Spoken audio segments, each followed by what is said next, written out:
Welcome. My name is Karen LaPlant, and today we're going to talk about learning technologies.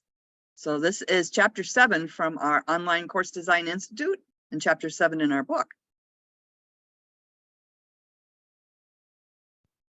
So if you haven't seen this little comic, it's one of my favorite. This is back, if you remember the Jetsons years ago. It's much more accurate than we ever expected. When we first saw this years ago, who would expect people to be working at home or have online classes or do medicine or just have a video call? And this is all things that have been around now for a while. So the Jetsons were really ahead of their time. So OCDI 6 included accessibility. So we did design, communication, accessibility, and now we're on to learning technologies and whether to integrate them or not. So we're going to talk about integrating learning technologies. So how do you use technology in courses today, and how does it really enhance student learning? I'd like you to pause the recording and reflect for just 1 minute.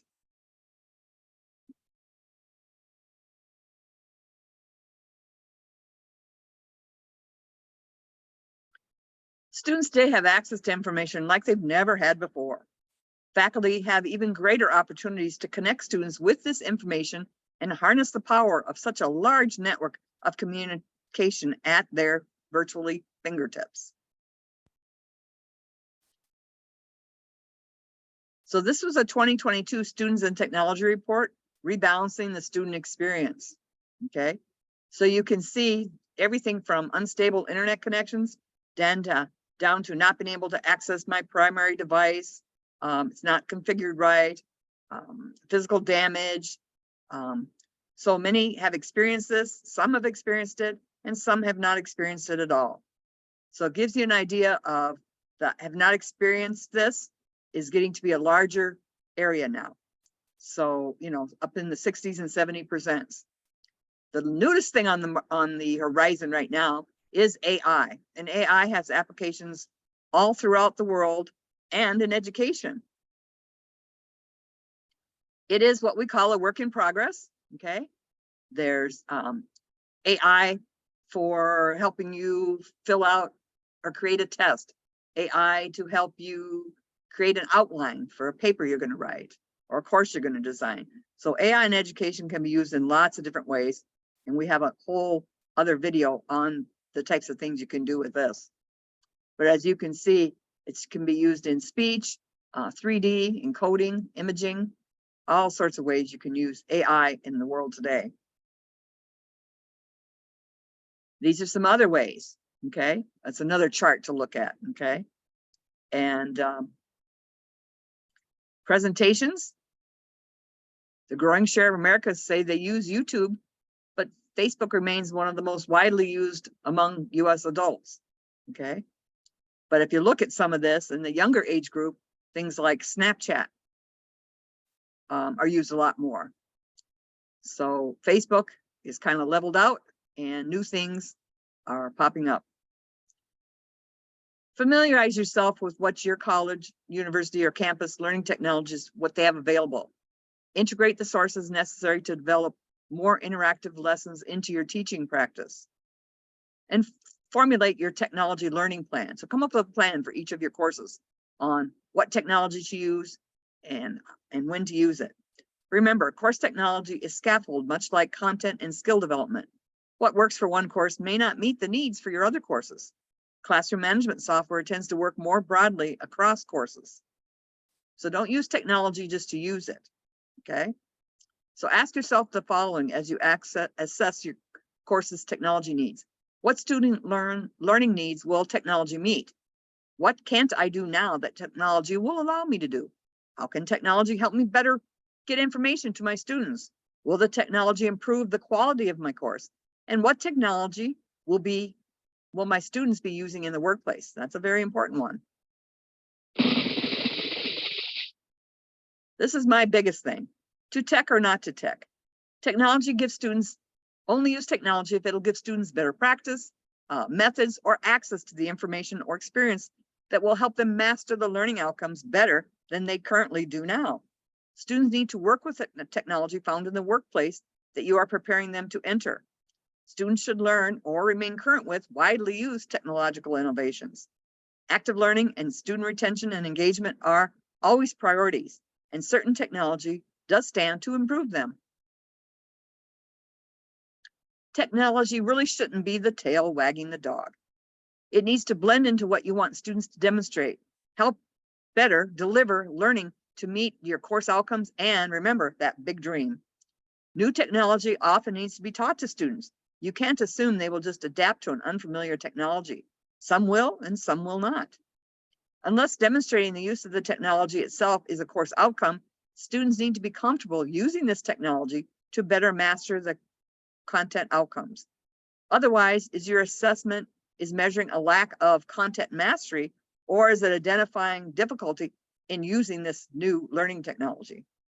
Karen, one of the things you probably want to mention is the big dream from the first bullet there refers back to OCDI 1, which was part of the planning process of getting ready. So we cover that there, and those of you can go back in the book at the very beginning and take a look at what the big dream is for doing that. But it's the mission statement for the course. So of course you need to make sure that the technology is meeting that mission statement or your big dream for the course of what you want students to get from it.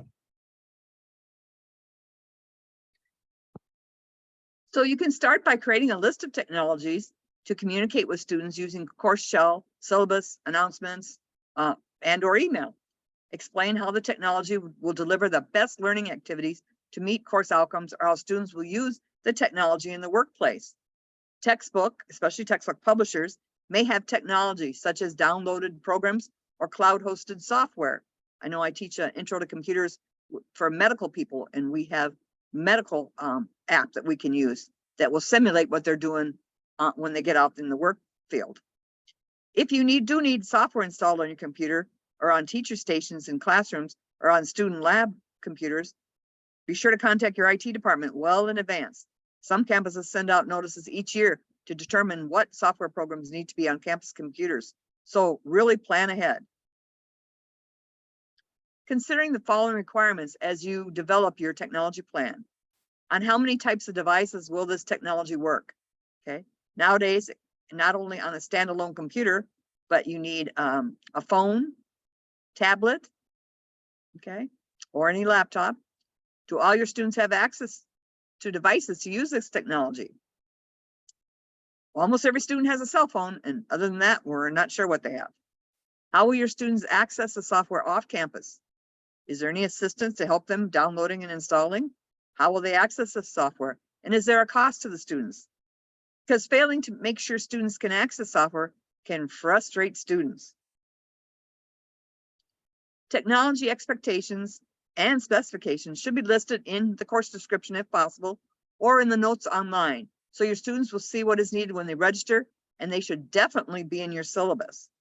I send it out to students a week ahead to tell them also.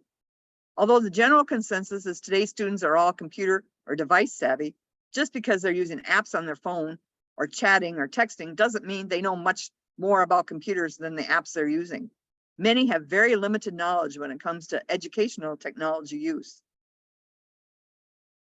Your technology plan should clearly communicate the hardware requirements, ensure that it'll work on, like I said, a computer, a laptop, a Mac, a tablet, a cell phone, or all these devices. Name the operating system and version minimum that they need to have on those computers. Display some sort of system test provided, so students can check that their system is up to date. That can be certain browser levels, things like that. Include a resource guide for students to access help if they have questions or problems, or include a frequently asked questions in your course show. Educational technology checklist. So this model called sections was developed back in 2015, but it does give you a framework for determining the appropriateness of teaching technologies. So this might be text, audio, video, computing, and social media. As you can see, section stands for think about the students, the ease of use, the costs, the teaching functions, what interactions you'll have, any organizational issues, networking, security, and privacy. So it's a good thing to think about all those. Students arrive in your online course with smartphones, tablets, or laptops that they are really eager to use, but you may need to show them how to use them in an educational context. Rather than banning cell phones from use in your course, consider ways students with smartphones can use the technology to learn. Once in a while, I have students show up and all they have is a Google computer, okay?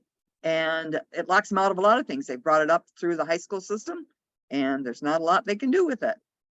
How do you, or can you, get your students involved with interactive tools that harness the power of their smartphone? I'd like you to pause the recording for a minute and think about this.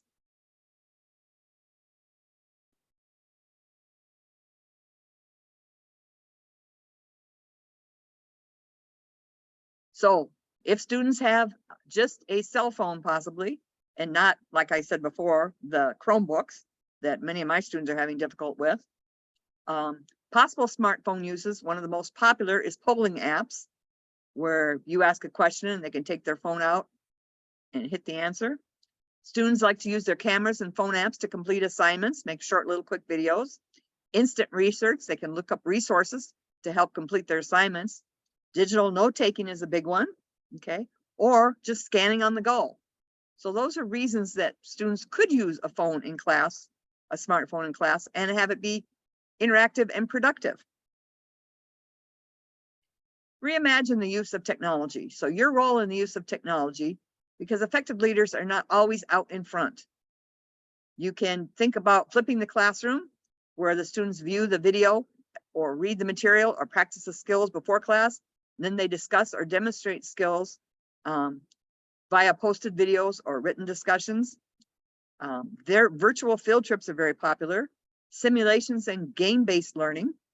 And then one of the ones that are very common right now are OERs, open education resources, where there's little or no cost to the students and faculty around the world to share content.